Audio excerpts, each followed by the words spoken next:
Fantasy Focus Football is presented by Geico. Switch to Geico today and see all the ways you could save. It is Wednesday. We are into June 1st to be specific. Field and Matthew hanging out with you.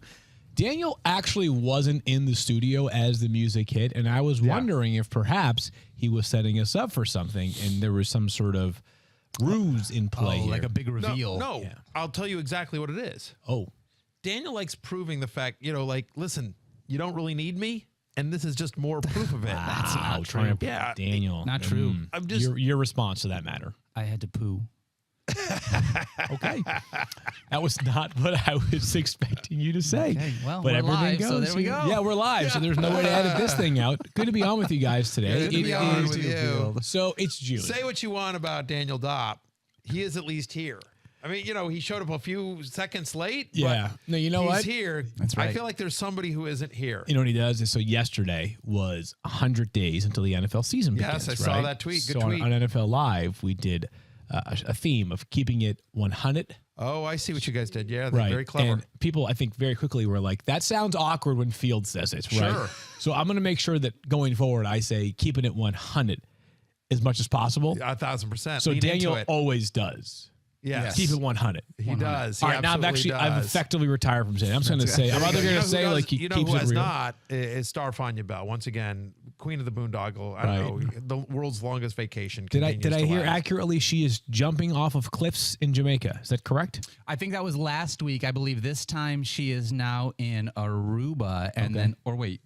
Is it Monaco? She may be on her way to Monaco by now, actually, now that you're talking Right, because I guess they were saying that after the F1 event this past weekend they were like, the big event takes place midweek of this week. Correct. Maybe that was what they were referring to. The Stefania party, I think, is what they call it. Oh, okay. Did you get invited? No, I did not. Weird. I did not. I did get I got an email from the PR person asking me if I would like to stand on the red carpet and interview Stefania as she walked into the party. Wow. Offering me it's a pre-party spot. Just basically they give you a spot on the red carpet on the other side of the rope to interview the celebrities as they come in. So it says very clearly no party access, but they would allow me to stand there and interview for my own social feeds or it's just for like, ESPN, you know what's for an weird ESPN is that like, platform. that's better than what I got, because I got an email from a PR person saying like I had the right to tweet about the fact that you were going to be on the red carpet there. I couldn't actually mention Stefania by name. For immediate release. For immediate release, we'll be interviewing. And they told me royalty was how I was allowed to address her. Royalty and royalty only. Wow. We've got a show coming up today, and Dude, it's June. Yeah, I promise. We are actually getting to football. I think we're supposed to. We have some football to get to, but we've got a story. That one of the cool things about, Memorial Day weekend is an incredibly important weekend in our country for so many reasons. We remember the men and women who have bravely served our country and unfortunately were lost in battle. It's incredibly sad to reflect upon the circumstances that led to that. It is. We are truly the home of the free because of the brave. Well said right there. Memorial Day weekend, that is what the core of it is. It has also become the ceremonial beginning of summer and has often represented one of the quietest times on the football calendar. I'm not trying to say that's more important or anything close to as important with the holiday as itself, right? But it is often a 3-day getaway when very little football news is discussed in any way, shape, or form. And yet, I believe it was Friday night, all of a sudden, I get a text from somebody asking me if I'd heard about the Tommy Pham and Jock Pederson story. I had not. And then someone else texted me. And then someone else texted me. And then someone else texted me. By the way, these are all group threads. You were on at least 2 of those group threads.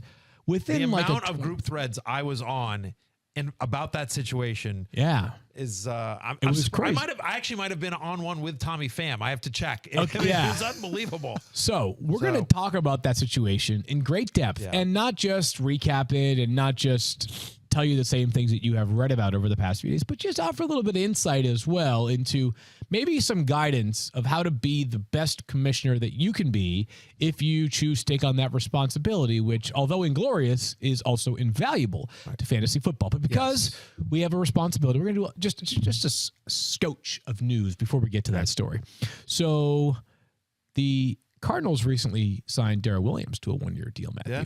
So Darrel Williams, pretty solid little player for Kansas City. Love Darrel Williams, always underrated Darrel Williams. We talked about him last preseason as everyone was hyping up Clyde Edwards-Helaire. Yep. We were saying, hey, Darrel Williams is a better player than you think. They love him in pass protection. They like him in close. He ended up scoring 8 times last year on just 191 touches. Yep. And he was very fantasy relevant for a number of weeks when he had the Chiefs starting running back job more or less to himself. Yep. So given the fact that James Conner, so what happened with the Cardinals is, again, like, because people pay different levels of attention during the offseason. If you missed it somehow, Chase Edmonds is no longer a member of the Arizona Cardinals. He is now a member of the Miami Dolphins. The Cardinals did bring back James Conner, signed him to a nice contract. He was on a 1-year prove-it deal last year. He proved it. He had a great season. James Conner comes back, and it's sort of the conventional wisdom is that he is going to be the guy. You'll see some Eno Benjamin in there as well, but really it was going to be James Conner. But as much as we all like James Conner, the fact of the matter is that James Conner has never played every game in an NFL season. Not once in a 5-year career. He never has played every single game. He is somebody who, unfortunately, has been dogged by injuries throughout his career. And look, if you know James Conner's backstory, you know this is one of the toughest guys in the NFL. This is not a knock on the man's toughness. He is unbelievably tough. It's a great story. But the fact is that he has had trouble staying on the field. And so having some insurance like Darrel Williams makes a lot of sense for the Cardinals. And I think he eats into James Conner's fantasy value a little bit, both in terms of, he'll probably vulture 3-4 touchdowns. Yeah, I mean, even assuming James Conner plays every game. Yeah. I think there's a chance that Darrel Williams will, just because of the various package they'll be in or whatever, that Darrel Williams vultures handful of touchdowns from James Conner over the course of a football NFL season. And I think he's a better pass catcher than he probably gets credit for. 47 passes last season. James Conner also a good pass catcher, but again, like Darrel Williams, really good pass blocker. And I could see him in on a number of third downs. I think this is more about hurting Eno Benjamin's value than really taking James Conner out of that low-end RB1 conversation. But I would think if I were Mike Clay, and I'm not, but if I were Mike Clay, I would think this would lower my projections for James Conner a little bit. Maybe a little bit. I think my big takeaways were comparable to yours. I feel better that if I'm drafting an insurance running back in Arizona, if I have James Conner on my roster, that it will be Darrel Williams. Agreed. Eno Benjamin, I understand some of the sort of intrigue, but still a 7th-round pick who's kind of like never really consistently cracked the lineup. Keontae Graham, who they drafted this year late as well, like generated just a touch of buzz as well. I feel better about it there. And I'll be honest with you, so in a 16-team league, which we all play in the War Room League, like Darrel Williams will have value for some period of time this year. It might just be 1 week, literally. It could be 7 or 8 weeks. But I got to tell you, Matthew, the bigger story here remains, of course, James Conner, in my opinion. And I know that you are optimistic. He made the offseason love list, James Conner? I didn't do an offseason love list, but if I had, I would have. Fair enough. And I think we're going to be on the opposite side of this one here. And not that I think James Conner has no value. Of course he has value. He's a starting running back and a talented guy who can catch passes too. But I am a little nervous, and it's the number that I keep coming back to, which is less than 4 yards per carry last year. Scoring 16 rushing touchdowns in a season is so incredibly unlikely to happen once in a player's career. To even get to 10 rushing touchdowns in a season is an accomplishment. So I'm a little bit lower on James Conner than you are this season. I will tell you this, 2 things. First off, so the anti-James Conner argument is twofold. Number one is the injuries, right? He stayed relatively healthy last year, whereas he hasn't previously in his career.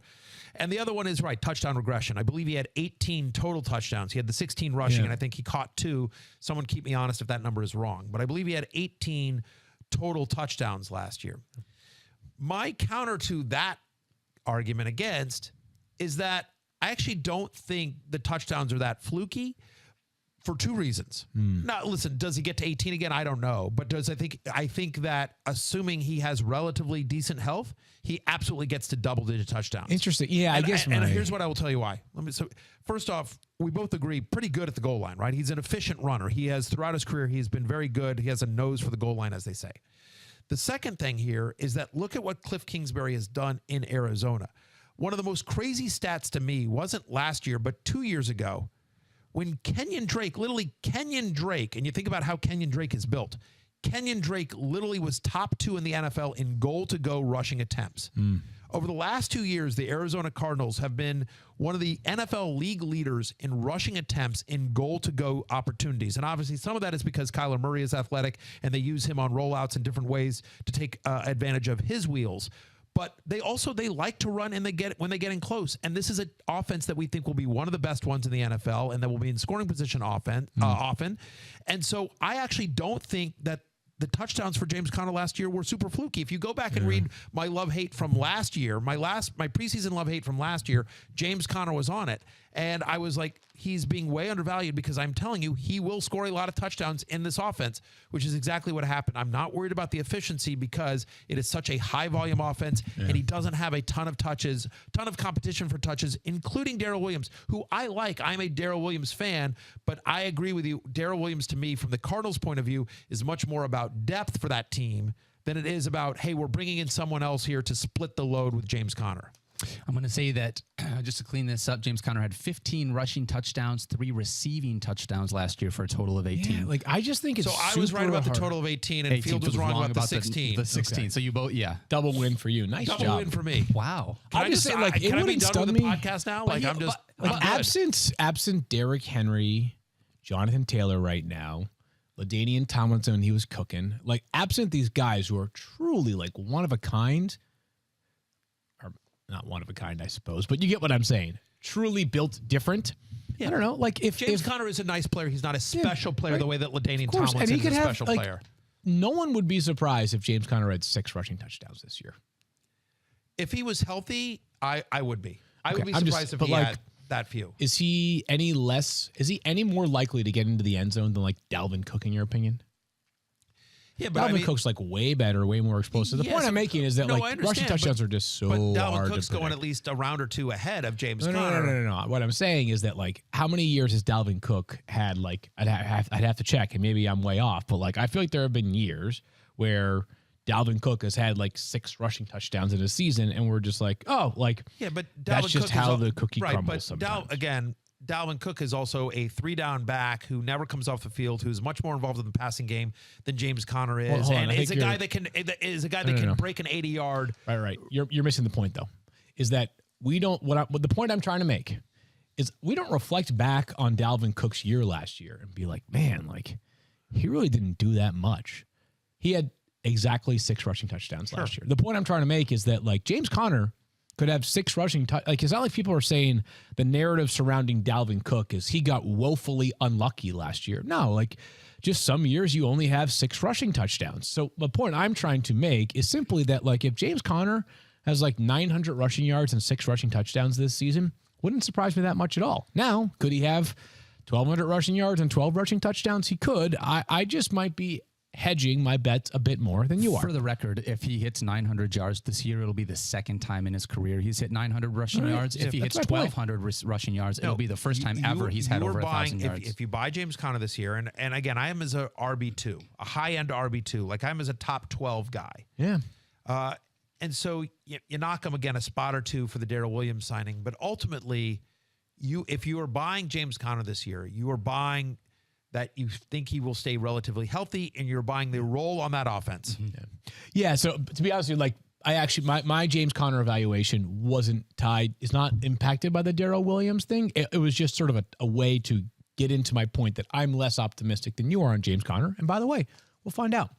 Let's talk about that is weird to me, though. I will just say that I actually think, if I'm taking your point of view, Daryl Williams should figure it, because you're banking on touchdown regression for James Conner, which is totally fair. I have been. Yeah. And so here's another option at the goal line. My point is, you're not really worried about Eno Benjamin vulturing a touchdown. Are you worried about Kyler Murray keeping it and rolling out and scampering into the corner of the end zone? Of course you are, right? That's going to happen sometime this year. But Daryl Williams is somebody, again, who's good in pass protection, who you could certainly see 3 or 4 times he gets into the end zone as well. So I actually think Darrel Williams supports your point more than mine. Either way, I like him more than you, but I think we both probably have him ranked somewhere in the 11 to 20 range. We both have him as an RB2. Right, but I'm closer to 20. You're closer to 11 is the point That is correct. Which is okay, by the way. Actually correct. Because I'm writing it wrong, and it's reasonably fine. disagree.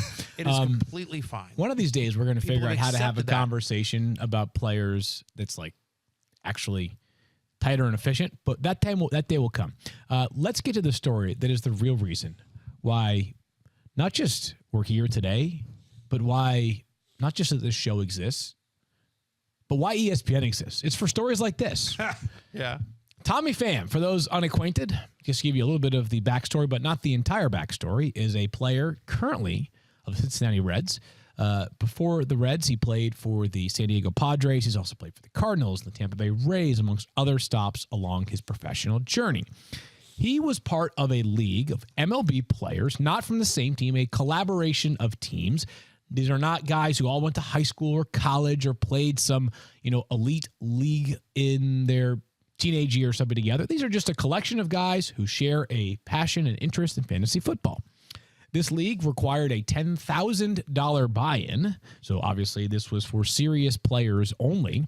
And we are aware, based off of reporting, that other players in this league include the likes of Manny Machado, Mike Moustakas, Eric Hosmer, of course, of the San Diego Padres as well right now. And last week... And Jock Pederson. Jock Pederson was going to get to. And Mike Trout. And Mike We know all of them are in the league. And by the way, all of them, without looking at bank accounts, all of them can afford a $10,000 entry fee. Well, Mike Trout and Eric Hosmer and Manny Machado certainly. And Moustakas as well. Tommy Pham played well for his career. He had an incredible 2017 season with the Cardinals. Anyways, so last week, as the Cincinnati Reds are playing the San Francisco Giants, which is where Pederson now plays, during batting practice or nearing the end of it, Tommy Pham approached Jock Pederson, went up and just slapped him in the face, right across the face. Yeah, and some of the reporting says is that Pham goes up to Pederson, and that this is literally the first time they've spoken face to face in quite some time, and says, hey, you remember last year? This is Pham to Pederson. This is again according to reporting. Pham says to Pederson, hey, you remember last year, that thing last year? And Pederson says, yeah, fantasy football. At which point, Pham slaps him across the face. Goes up there and slaps him across the face, and you're probably asking why. Bench is clear. Bench is clear. It's a whole thing. They got to be separated. That was one of my favorite things in baseball, by the way. Bench is clear. I'll go up, and then it's like, you start making small talk. Like you run out, and then it's like, hey, how's your family doing? Your kids are good? Yeah. We get everything planned for the off season. Any trips, whatever.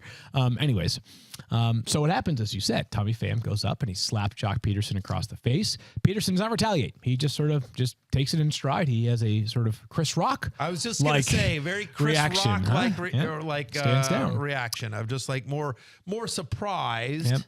Than anything. And the reason why this all happened, according to Tommy Pham and Jock Pederson, is that at some point back, not this past year, this is actually 2 years ago, this is 2020 when this all took place.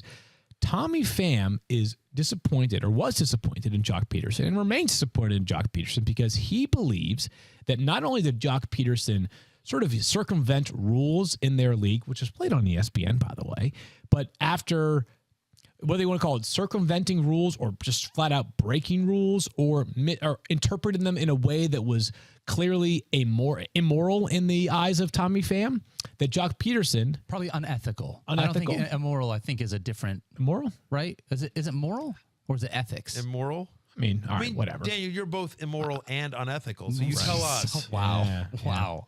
Anyways, whatever. You were neither. For the record, you were neither, by the way. You were one of the most ethical people I know. Yes, I appreciate you. No doubt about that. He gets mad, and not only that, Jock Pederson then went on to send some text messages to the group thread of all the players in the league, including a GIF that Tommy Pham took exception to.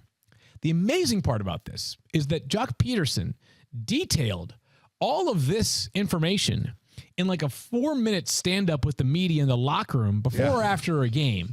And he was like totally taking it in stride. He's like, so Tommy was mad that I sent a GIF, and you can see it right here.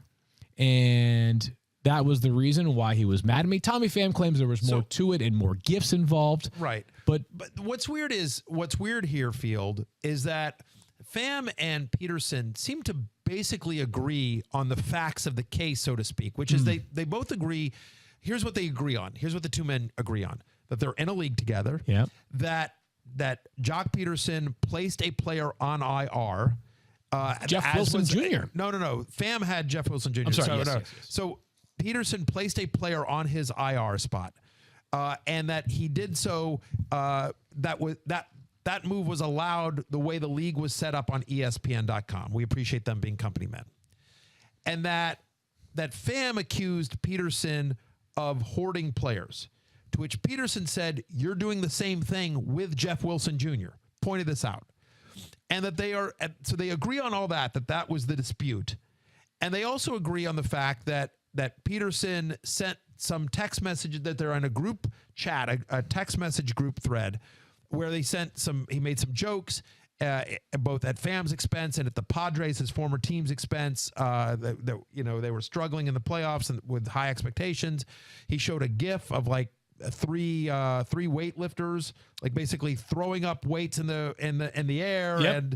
and it's like Giants, Dodgers, Padres, and the Padres, and the Padres player has the dumbbell or whatever, the weight fall on their head. And then there's other GIFs. So they all agree. Pederson admits to sending the GIF and trash talking a little bit. Pham, admits to being upset by it. I don't know if that happened just after, if it had been part of we don't know this. Yeah. Those are the facts of the case that they both sort of seem to agree on. Just to give both sides of the story here real quickly, Field, and then we can dive into our own opinions about it. Pham has since come out, just to move this forward a little bit. So that was Pederson's side of the story. And he's just like, and then he came up and slapped me, out of the blue, and it's shocking. Pham's side of the story is that while, yes, the move that Pederson made was allowed by ESPN in terms of the league manager system, they had separate rules that detailed what was allowed and not allowed in regards to the IR, and he believes that Pederson violated those rules. Mm-hmm. And then we can get into sort of his comments about the commissioning abilities and everything like that. But let's just start there. That's what happened over the weekend, over Memorial Day weekend that you talked about. Yep. Sort of that story. Those two sides come out. And look, and the obvious thing is, we don't need to belabor this point, but just, look, no one takes fantasy football more seriously than me. Okay. I have dedicated my life to it. I've dedicated my career to it. I've been playing since I was 14 years old, and you can take a good look at me here on the screen. I am clearly many years past 14. And so I have 3+ decades of fantasy sports and fantasy football playing experience. No one takes it more seriously than me, and it has never occurred to me to ever hit somebody else or resort to violence over dispute. And I've been in many fantasy football disputes over the years. I've been on the sidelines for them. I've been involved in some of them. Like, it's fantasy football, man. It's a game. It's a game we play. Like, what are you doing?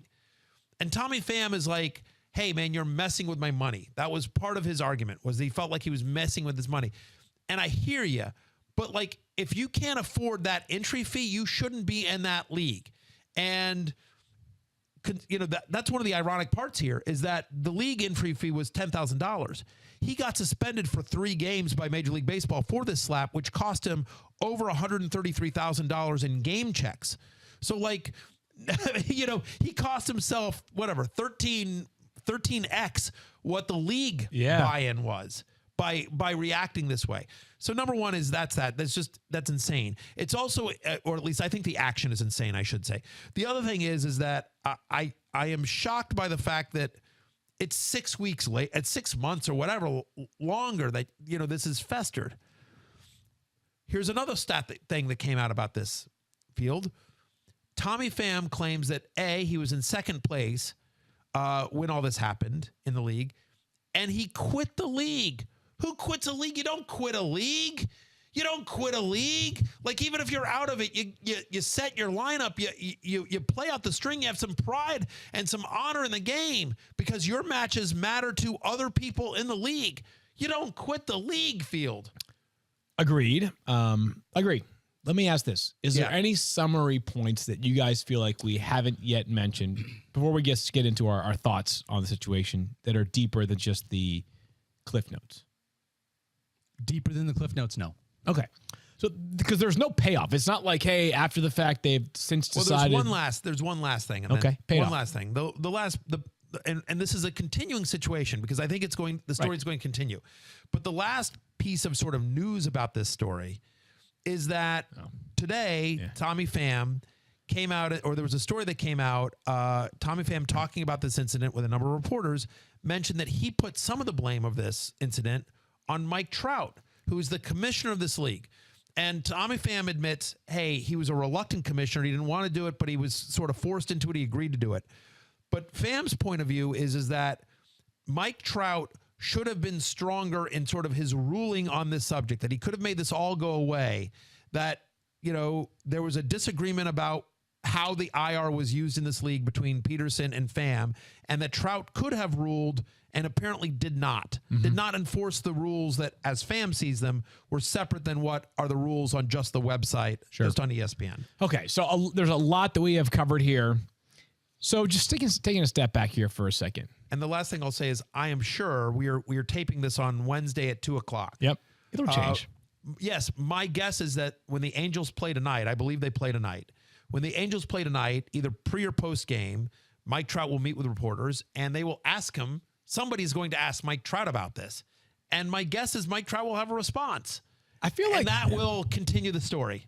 All right. So we've given you the nuts and bolts. And I kind of feel like at this point, we can go a lot of different ways, but just like, let's just sort of ping pong for a minute here about just like parts of the story that we find compelling. And I'll start right there, is that Mike Trout, as you mentioned at the top of the show, is the best baseball player on earth. Like, unquestionably. He is one of maybe the 5 greatest, most talented baseball players that has ever graced this earth. By the time it's all said and done, he could be remembered as a top 5 baseball player ever. Like the traditional stats, always very kind to Mike Trout. The ones that we all know, home runs and average and RBIs. The advanced stats, as we're learning more and more about how to quantify baseball, have always loved Mike Trout. Like, he is in the same breath, as crazy as it may seem, as players like Babe Ruth and Ted Williams and Barry Bonds. Okay? That does special. By the way, Angels play at the Yankees tonight. Oh, perfect. Yeah. Okay. I'm sure the New York media won't ask him about it at all. So you've got this guy, like, I'm not saying that the commissioner job is specifically earmarked for any one person in particular, but if I'm Mike Trout and I'm joining this league and I'm paying $10,000, I am saying, yeah, I'll join the league. I'm not the commissioner. I'm Mike freaking Trout. Yep. Well, how did Mike Trout's a good guy, and apparently he said yes. There's a quote here from Pham. Nobody wanted to be. This is quote. Nobody wanted to be commissioner. We're live, by the way. I understand. Nobody wanted to be commissioner. I didn't want to be the blank commissioner. Okay, thank you. Expletive. I've got other blank to do. He didn't want to do it. We put it on him. It was kind of our fault too because we made him the commissioner. Okay, so that only like, but whatever. We made Mike Trout do it. Like, you think Mike Trout? If anybody has a leg to stand on, they'd be like, yeah, no, like absolutely not. It's Mike freaking Trout. Yeah. Like, I don't care what if it's like, hey, we chose the youngest guy in the league. Mike Trout would say, you know what? I'm older than you. I'm not actually, but I am. I'm telling you right now that I'm older than you because I'm Mike Trout. And if we did it by the person who had the whatever if they drew straws, draw them again. I'm Mike Trout. Yeah. I'm not the commissioner. Right. If there's I'll put it another way, put it in another parlance. If we decided to do a fantasy football league of ESPN on-air personalities, and we all decided, hey, Stephen A. Smith, you're the commissioner. No. Stephen A. Smith would be like, no, I'm not doing it. And it is like, well, all right, well, I don't know who's doing it. I just know it ain't Stephen A. Yeah, in the past, you've talked about going to a draft with Jay-Z, right? Yes, correct. Is he the commissioner of that league? He is not the commissioner of that league. Correct. Anyways. They did not make Jay do that. Right. In fact, that league does something really smart. So there is somebody in the league that sort of helps organize. And it's a guy named Mike Kaiser, who's the president of Atlantic Records, him and Jay have been very close for 20 years. Everyone in that league is very close. But they also have another person who helps run everything, man named Jonathan Feldman, who's a vice president at Atlantic Records, by the way. And Feldman is not in the league, but his job is to run the league. I love that. Roger Goodell of the That league, is correct. Jay-Z That's league. exactly right. And he helps keep the peace. He does not have a stake in that league. but he also knows everyone in the league, and does they he all get respect him. compensated for his time a little bit? I mean, does he get compensated for his time? Maybe? I don't believe he does. That's not my. The vice president of Atlantic Records is probably scrounging around on his couch for change Kaiser's right his now. boss. What's he going to do? Daniel, can I ask you a question? I'll say this. Feldman, I think he really enjoys it, just like I enjoy sort of my little role in that league. Absolutely. Like, I think it's a great league. It's a great group of guys. And so my guess is, I've never had this conversation with Feldman, but my guess is that he is somebody who does it because he enjoys it, because he likes everyone in the league and enjoys it. He does a great job. And anyway. Did you like how when I brought up the league in which Jay-Z plays in, Matthew was like, well, Jay just, he is not the commissioner of that league. Like, you have to be tight to call him Jay. You can't just I've call told him this Jay. story. I feel like I've told this story before. No, you definitely have. No. This particular story. Which were you ever in a movie? Yeah, I was in a movie, Avengers Endgame, which is only the highest grossing movie of all time worldwide. No big deal. But no, what I was going to say is, the first, it's a whole long story, but the first time I'm introduced to him, it's not like when you're introduced to somebody of his stature, it's not like you're like Matthew Berry meet Jay-Z, Jay-Z, Matthew Berry. Like, who he is, obviously. Course, yeah. So it's just like, I'm just like, hey, and he's just like, and Jay sort of points for me to sit next to him. Jay. But I don't know. But honestly, like I'm a little internally, I am freaked out because I don't know how. A little freaked out? Well, I would be massively freaked out. Yeah, the whole thing is like, it's very, I knew I was Did you going fist bump? Did you shake hands? No. And I don't know. I'm being honest here. I don't know how to react. I knew I was going to meet him. I knew that was when I'd been brought to the draft, but I don't know how to address him again, because it's not like I've been addressed, so I'm like, do I call him like, Mr. do I call Z? him Jay? Coach. Do I call him Mr. Z, Coach. Mr. Carter, Hove? Like, how do I address him? We're not peers, I mean, right. It's like, you could have just said, like, sup, baby. You could have just gone right in. You know what I mean? But I literally, I'm sitting there the whole time I'm sitting there next to him, trying to figure out how to address him. Oh, yeah. Because I don't want to offend him, and it's my first time meeting him. And so I don't know. Right. And so, but everyone in the league calls him either Jay or Hove. Okay. And so I said, like 3 hours in, and eventually, I finally throw up a little trial balloon where I'm just sort of like, hey, Jay, maybe we should think about a tight end here.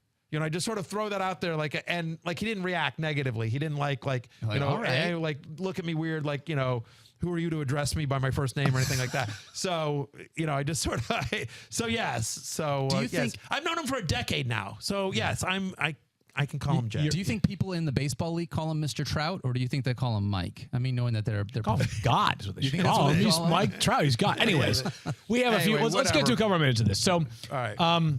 There are some lessons learned here. I did sweat that for a number of hours. How do I address them? There's a lot of lessons to be learned here. And first, you mentioned this earlier, and I think it's implied, but just to remind people, never let fantasy football rise to the level of violence. That being said, it's clear that Tommy Pham has an incredible passion for fantasy football, which I think is really cool. I think it's cool that all these guys have an incredible passion for fantasy football. And you can imagine that while being a baseball player is surely a dream job, those last couple months of the season that overlap with the football season, baseball is a monotonous profession. You show up to work every single day for 162 out of 180 days to play a game that sometimes, if you're an outfielder, you may have 3 balls hit to you over the course of 3 hours, and you may get 3 plate appearances. I know it's an amazing job. These guys are well compensated, but also baseball is a long, monotonous season. Anyways. Every major league team, literally every major league team, has at least one highly competitive fantasy football league in their clubhouse. Sure, I would be stunned if there. I cannot tell you how many Major League Baseball players I know of that play fantasy football. Many of them have reached out to me. I know many of them reached out to you. There's a lot. People love fantasy football. So let's just talk about being a commissioner for a little bit, because it really is a thankless job. It's the worst job. Can anybody is there any upside to being the commissioner? I am the commissioner of a fantasy basketball league here at ESPN. I've been the commissioner of several fantasy football leagues over the years. There's zero redemptive qualities to it. No, the upside is you get to take all the money that everybody has and you get to put in your PayPal account, and then you have to sit there and wait. You have to wait while all that money just sits in your PayPal. I mean, assuming that that's what happens. So there are zero. So that as far as the commissioner side of it goes, it's just not fun at all. So it's awful. Mike Trout, thank you for your service. Yeah, well, well, it's an awful job. It's a thankless job. No one's ever happy. No one complains. No one is happy. And I turned to our very own Daniel Dopp. Daniel Dopp, who started our internal dynasty league. I have a lot of feelings with this because of this whole thing. I was just going to say. Yeah. So Daniel, terrible commissioner. Yeah. And I love you, but I'm not saying anything to you I haven't said to your face. Absolutely. Daniel was bad at being a commissioner of this dynasty league, so much so that we had to bring in a closer. He was removed as commissioner, and we brought in all biz, Scott Clark. I gladly stepped Scott aside. Clark to me. Here's the thing. I wanted to start the league, but I didn't want to because being a commissioner is, I mean, there's just a lot to it. There really is. And so understanding that Mike Trout, it's hard to be able to say, Field, how do we say, all right, the commissioner's got to be able to stand up and say, all right, here's my ruling on this situation. When again, it's Mike freaking Trout, and he's got other things that are probably more important than fantasy baseball. The hardest part about being a commissioner, the part that I think is most uncomfortable, is that whether you have 10 people, 12 people, whatever the number of people are, invariably there are different degrees to which people care in that league. And there are times, and especially over these past few years, we've been dealing with COVID, which is a huge part of commissioner duties. It's like navigating, how do you handle roster sizes? Do we have COVID exemptions? Do we not? If a player is on the COVID list, does that count as an IR spot? If a player's on the IR spot and then gets COVID, does he get to go to the COVID list instead? A lot of different complicating factors. But usually what happens when you're the commissioner is no one says a thing to you unless there's a problem, right? And oftentimes when there's a problem, one person deems it to be a much larger problem than the person on the other side of the equation, which seems to be the case here in this league, right? As clearly this bothered Tommy Pham to a degree that was however many higher than Jock Pederson, as it kind of rolled off the shoulders of Jock Pederson, who, by the way, just seems like a very sort of relaxed guy by nature. Totally. And that's what's hard about this. So, being a commissioner is not fun. Thank you for those that do it. I have finally met someone this offseason as I joined a league, the most incredible commissioner I've ever seen. I've never been more informed about what's going on with my league. But can I be honest with you? It's this league that I'm playing in. It's a salary cap league. We draft a full roster of players. And you know how Scott Fishbowl makes multiple, but usually like the scoring system specific to one position tends to be like very unique each and every year. It's been tight end in the past, quarterback last year. This league that I'm playing in, every single position is completely unique. It makes absolutely no sense to me. So this league that I have joined, and there's 32 teams in this league. So and each team has like 50 players on it. There are so many different things you have to manage. I have no idea what I'm doing. But I have a great commissioner. He's an awesome guy. His name is John Peace. So shout out John Peace. Shout out to John Peace. I was like our friend Kevin Murray, who won like Commissioner of the Year. We did a contest times, here. I think, here at ESPN, and he came up and visited. Yeah, the us. doctor he probably is the best. He's really entertainment value. And I've written about this, and I've written about this in Fantasy Life, and I've shared it a lot on social media. There are great commissioners out there as well that that really bring a league. Do a lot more, that what they'll do is they will, they make draft day special. They have, all sorts of different weekly write-ups as far as all those things. There was we did for Fantasy Life, for FantasyLife.com, we did a contest last year in this, the FML, the Freaking Man's League is what they call themselves, and they won. And they do a whole thing where like one of the wives, like they rent out this whole restaurant. One of the wives runs the red carpet, so they all have to walk. They do a red carpet entrance. The wives like interviews them. They have like social media, like they have a whole YouTube channel. I mean, like it's unbelievable. And so the commission of that league and all the other leagues out there. So being a great commissioner can absolutely elevate the experience. Whereas a bad commissioner can make it miserable. And you are absolutely right, Field. It is the worst job. It is a thankless job. No one ever hears from you until they have a complaint. And I think your point about people have different levels of interest, that's, and they also interpret things differently. Like I know you want to should we do a live read? Because I want to bring up one thing about our Dynasty League, which I think is interesting. I'll do a live read, and then we'll come back, and then we'll do that. And then why don't we each in our minds prepare like our favorite / most entertaining part of this Tommy Pham and Jock Pederson story before we put a bow on this show. Geico asks, how would you love a chance to save some money on insurance? Well, the answer is, of course you would. After all, who doesn't love a great deal, right? And when it comes to great rates on insurance for all the things in your life, Geico can help. like with insurance for your car, truck, motorcycle, boat, your RV as well. It can even help with homeowners, condo, or renters insurance. You could save even more with a special discount when you bundle your coverages. Plus, add the easy-to-use Geico mobile app, available 24-hour roadside assistance, and more. And choosing to switch to Geico becomes an even easier choice. Switch today and see all the ways you could save. With great rates and discounts, it's easy. Simply go to geico.com to get a rate quote or contact your local agent and get started seeing how much you could save. All right, so Dynasty League interpretation issue. Tell me more. So this is something I'll talk myself here, right? And so there was an issue in our Dynasty League prior to Scott Clark taking over where, in essence, I realized I was not it was not my year. Yep. It was not my year. I'd had a ton of injuries in this Dynasty League, and as we've talked about previously on this show, I believe you either need to be going for first or last in your league. That finishing middle of the pack does you no good at all in a Dynasty League. Mm-hmm. And so I very publicly said, guys, it's not my year.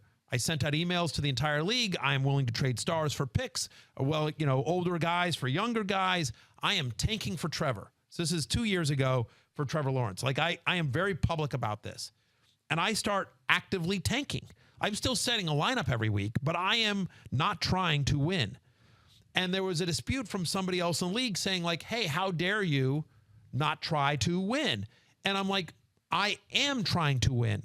I know that I can't win this year. And so because it's a Dynasty League, what I am doing, I am actively managing my team in an effort to help my team win eventually. Yeah. Again, I am doing what I believe is in the best interest of my team for success on the fantasy field. Yeah.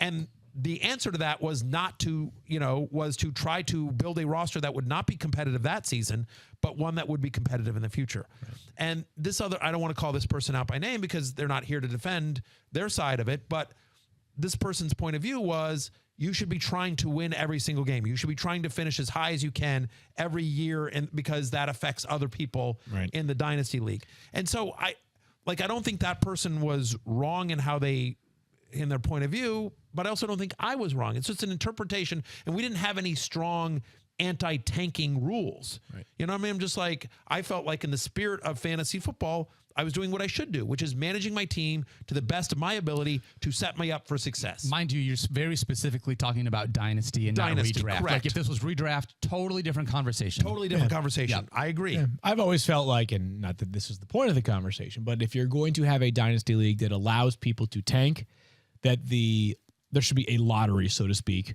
for that first overall pick. So if there's 12 teams and 6 make the playoffs and 6 don't, then you establish some level of odds like the NBA does. And hey, you rather than the person with the worst record automatically getting the first pick, they've got a 28% chance and it descends from there. Anyways, let's get to a few. But anyway, to your point, I think I agree with you that that tanking is somebody that tanking, quote unquote, needs to be addressed in Dynasty Leagues. There needs to be some mechanism in place.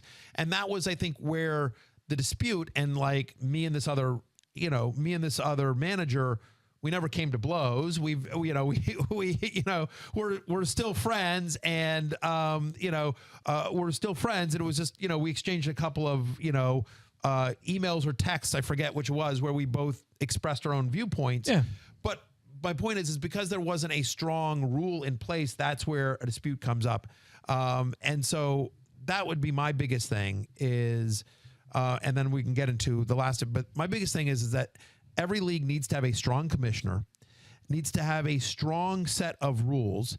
And most importantly, because even if you come up with the greatest set of rules in the world, there's always going to be stuff that comes up, especially as we enter into a world where we're still in COVID and it's uncharted territory. So I think there also needs to be a very specific way to handle disputes. Mm-hmm. And I'll tell you what the best way I've ever seen so far is. So you guys I've written about this before, but in my very first fantasy league, the Fat Dog Rotisserie Baseball League back in my hometown of College Station, Texas. Yep. Been going on since 1984, this league. And so their rule is that there is a commissioner. Okay. And the commissioner makes rulings. Just, if there's a dispute, Field and I have a dispute, we go to the commissioner, Daniel makes a ruling. If either you or I disagree with that ruling, we can then make an appeal to the competition committee. Okay. So it's a 12-person league, and there are 3 people that does not include the commissioner. There are 3 people that are in a competition committee, and they can vote on the appeal. So, and it's 3 people, so it'll be 2-1 at most. And there's also an alternate for the competition committee, because if the dispute involves either the commish or somebody that is in the competition committee, that person recuses themselves and the alternate steps in. And the way it has been set up is this particular league is that the commissioner did a good job of choosing the people on the competition committee, because there's one person who's kind of a hardliner. Okay. There's a person who's, very much more laissez-faire. And then there's somebody who's sort of in the middle, and it sort of works out, because you have different point of views. To your point, everyone takes leagues and rules, interpret them differently. Yeah, they do. Daniel, anything that sort of stands out to you as you're reflecting upon these past 5 days or so of drama? When I look at the idea that there was money on the line, decided to walk away from the league because someone was messing with his money, even though he was in second place, and it was a $10,000 buy-in. The idea, like we have already said, the money was on the line for everybody else. And when you walk away, you mess that up for everyone else. So as a commissioner, or if you ever are in a situation, I feel like, where you have somebody that leaves a fantasy league mid-season, 1, it's the last time I play in a fantasy league with that person. Yeah, 1, totally. Okay. 2, you are either making sure that somebody in that league you've designated someone's going to set it so that it's a competitive lineup, or there's some kind of something to make sure that that person doesn't ruin it for everyone else. Because as much as Pham wanted to say, you're messing with my stuff, now he's messing with everybody else along the way. So that's like, when I was reading that, it's like, can you not understand like the hypocrisy in what you're saying here when you see that? I think that was my biggest takeaway. My biggest takeaway was this, is there have been some occasions in my life, and it tends to be in conversations with people that are maybe a generation or a generation and a half older than I am, where Oh, you weren't talking about Matthew on purpose? No, Matthew actually he would understand this. He can probably speak to this much better than I can. Where I'll say like, oh, so like, what do you do? Or if like my parents are asked, you have children. Okay, you've got 3 children. You have 2 sons and a daughter. All right, daughter's a lawyer. First son's a real estate agent. How about your second? Yeah, he's a fantasy football analyst. And they're like, pardon? Like first of all, A, that's a job.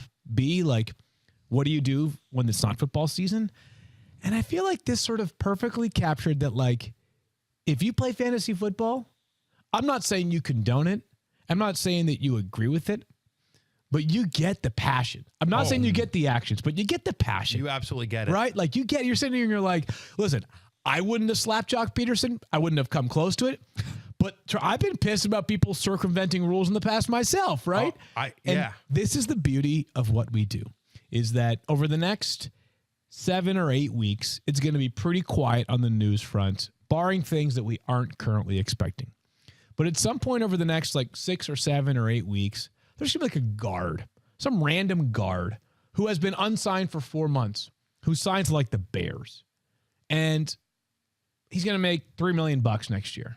And someone's going to come up to Matthew when he's on vacation, or me or you or whatever, or tweet at us like, hey, what does this mean for David Montgomery's fantasy value? You know what the answer probably is? Like, absolutely nothing. Right. Like, it means that the guy probably has taken David to dinner because he's got $3 million in the bank, right?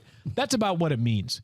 But this is what makes fantasy football what it is that we will grasp at any little morsel of information and try to apply it to this sport, and I'm calling it a sport, that we love. Now, this was to the extreme, and it obviously crossed a boundary, but this is why we love what we do, is that it's sort of a suspension of reality because it's not real life, but it is real life for us because it is literally our job to talk about this stuff. And I thought this story just sort of encapsulated it, even the dark side of it included. Like, fantasy football is a different sort of passion and love. Yeah, I mean, to your point, Field, I think anyone that plays fantasy sports, when they saw this story, is like, I get it. I've been there, maybe not to the extent that you want to hit somebody or that kind of stuff, but everyone, and I include myself in this, has been on those text threads, have sent a tweet or an email or a text or something like that where you were expressing displeasure or fighting for your side of a dispute. We've all been there. We've all seen our other league mates go through that as well. And I think that this was another example of just sort of like, yeah, man, like, everyone plays. Yeah. Like, and I always talk about this, that I think fantasy football is the great equalizer, right? It's not just schmoes like the 3 of us. It is rock stars and politicians and famous Major League Baseball players, and it's also kids and grandmas and, you know, like everyone in between. The Avengers League, right? All the superheroes. All the superheroes play, like whatever. Totally. Jay-Z played, like, you know, there's very little in this world I have in common with Jay-Z, but there's one thing. There's one. We both play fantasy football. It's awesome. I mean, like, and so that's the, you know, I feel like it's the great equalizer. And I think that, you know, the way you become a Major League Baseball player, it's not only you're blessed with great athleticism, but you have worked and trained and had insane competition and wanting to beat everyone else. You know, you're highly intense, right? You know, you've trained your whole life and you want to be able to, you know, you're highly competitive, I guess is the way I would say it, right? Like you don't get to the level that Jock Pederson and Tommy Pham are at. You don't get to that level unless you are highly competitive, and it's not just you're good, but you want to be better than everyone else. Yeah, Albert Hainsworth has a word to say about that, but no. Albert Hainsworth was a great. I mean, he got paid and he quit, but prior to that, he was a great player. Before that, you're right, correct. Before he started playing for your football team. My point is those Tommy Pham and Jock Pederson were the best kids on their little league team, the best kids in their high school. Yeah. You know, I mean, they've always been the elite of the elite, the best kid in their city, the best kid in their town, the best, you know, probably one of the best kids in their state, et cetera, et cetera, et cetera, their entire lives. And so my point is like, so it makes sense that they would be highly competitive about fantasy football. And that's the thing, that when you're that famous and you're that rich, but it's something you can't control. You can't, you know, I mean, we're all sitting there sweating when the guy steps out of bounds at the 1 yard line, or your touchdown gets called back because of a penalty, or because, you know, or like, you know, they're going to throw it to your wide receiver, but all of a sudden a backup tight end snatches it before it gets there. And you're like, wait, why is it going to that guy? You know, like, totally. What are you doing? Really? A draw play to Kyle Juszczyk? No one has Kyle Juszczyk. Right. And so we've all been there. And I think that was one of my biggest takeaways, is just, I thought it was like, for us in the know, we know, but I think for people overall, it's just like, yeah, like everyone plays fantasy football. Literally everyone plays fantasy football. Yeah. My last thing here I want to say is, and it'll be interesting to see what Trout says tonight. I do agree with Tommy Pham on this one point, though. Okay. Because clearly between Pederson and Pham, both, you know, obviously seasoned fantasy football managers, clearly both have played in leagues a long time. There's clearly some clarity issues around what the IR rules were. Pederson understood them to be one thing, Pham understood them to be another thing. And so when there's lack of clarity, you do need a commissioner to say, like, guys, you know, it's red or it's blue. Yep. Pick a side. And then in the offseason, you guys can have a vote and really talk about whether, you know, hey, when this comes up in the future, it'll always be red or it'll always be blue or whatever it is. But like, you need a commissioner to say, like, guys, it is what it is. I've ruled that it's red and we're moving on. And we'll address in the offseason if we don't like it or whatever. Right. Yeah, 1,000%. And that clearly didn't happen here with Trout. Right. And he was a reluctant commissioner. We get all that. I'm just saying. What a lame guy Mike Trout is, huh? I mean, geez. Literally by the way, my favorite, you know, one of my favorite Major League Baseball players of all time. I think that it would only be fair for us to offer the opportunity for Mike or Jock or Tommy to come on the show and share some fantasy football thoughts for the upcoming season if they are so inclined. We would love to have them. Open invitation to any and all of them as well. And by the way, next time, guys, call me. I will rule this for you. I will litigate. I will litigate this. Yeah. I do this for other leagues. Yes, and for a living. Yes, and for a living as well. Well, that's a heck of a story. It is incredible. We'll see where the next turns in this story lead us to, but we thought it would be fun to sort of dedicate most, if not all, of the show to the story that has been sweeping the fantasy football world, the baseball, the sports world, the baseball world. I mean, candidly, I think baseball's sort of sitting here like, we got some.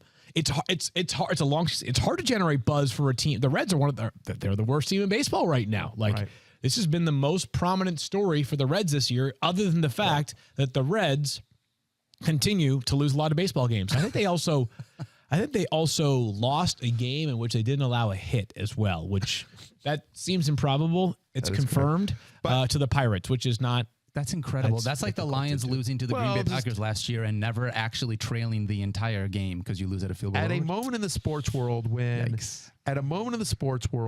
when football will always die, people will always talk about football. Yeah. when the NHL playoffs are going on and they're awesome. Yeah, they are when the NBA finals are about to start, and the NBA playoffs so far this year have been awesome. And then we've got this huge golf match today that's just fun between, Josh Allen and Patrick Mahomes taking on Tom Brady and Aaron Rodgers. Yeah. So there's all these different, I think those guys are okay. Yeah, exactly. I mean, there's all these different stories. And so all of a sudden now, because of this, people are talking about baseball at a time when they normally wouldn't be. Because of all the other things that are happening in the sports world and on the sports calendar. And so ultimately, it just goes to show you, fantasy football rules the world. Do you think baseball's we got to find a way to get football more involved in our sport? There's by the way, there seems like a memo going out today from the MLB. Being all right, if you guys are going to fight, just make sure you talk about it because it's gonna, I'm kidding. Obviously, we don't want to condone that in any way, shape, or form. So a story that, again, may have some more developments coming ahead. We shall see. In the meantime, we are back next Monday, which is our normal time for this show. Yep. We'll come back and we'll talk just more traditional fantasy football things. What's on our mind might be the topics. Guys that are too low and too high and early ADP. We're already seeing people doing drafts. Best ball drafts are going on as well, obviously. Emptying out the notebook, if you will. Yeah. And follow us on TikTok at Fantasy Focus Football. If you are a TikTok follower, Jackson has set up a TikTok for us, so you're going to want to head over there. I have a TikTok. What's your TikTok, Matthew? It's at Matthew Berry TMR. Oh, nice. Do you follow at Fantasy Focus Football? I will. Does at Fantasy Focus Football follow me on TikTok at Matthew Berry TMR? Probably he actually only follows worthwhile people. This is the second time in a row we've shut off the music because we've talked too long for it. Sorry, we got to go. All right, we're talking to you guys on Monday. For Daniel and Matthew, I'm Field. Peace out.